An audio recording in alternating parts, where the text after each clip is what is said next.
मई तक हमने आपको एवरी डे डिफरेंट इवेंट्स देने का ट्राई किया है और आज सबसे अलग ये भरतनाट्यम का प्रेजेंटेशन दे रहे हैं आज सब। और ये सब वॉइस ऑफ रफी और अयान ये सब भी आपको एंटरटेन कर रहे हैं। तो मैं ऑडियंस से पूछना चाहूंगी कि आप सब एंजॉय कर रहे हैं?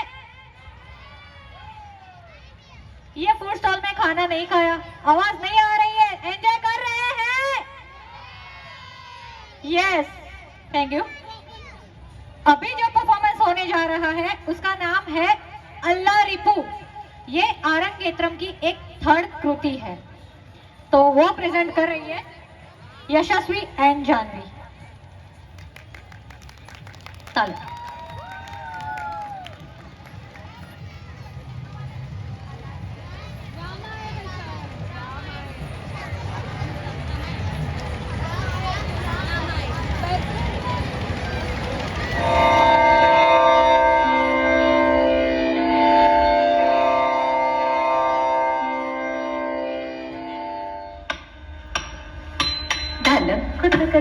na tôm lá thì lại trùng lá tỏ cái ta ta cái lá thì lại trùng lá tỏ cái ta ta cái tỏ lá tỏ cái ta ta cái lại ta thì cái ta ta cái đỏ bé tỏ cái ta ta cái lại ta thì cái ta ta cái đỏ bé tỏ thì ta thì đỏ Hãy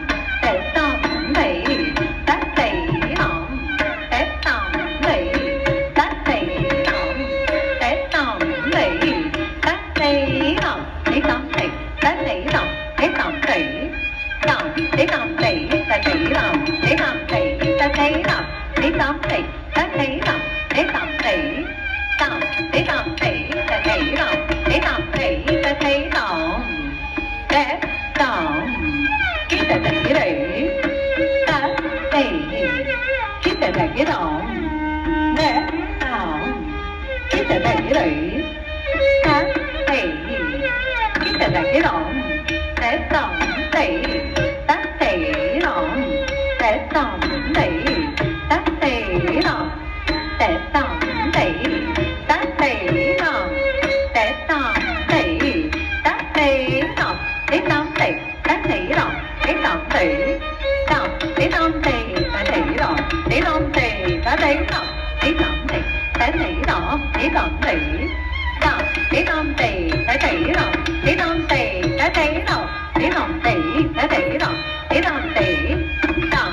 Mì Gõ để không bỏ lỡ những video hấp dẫn.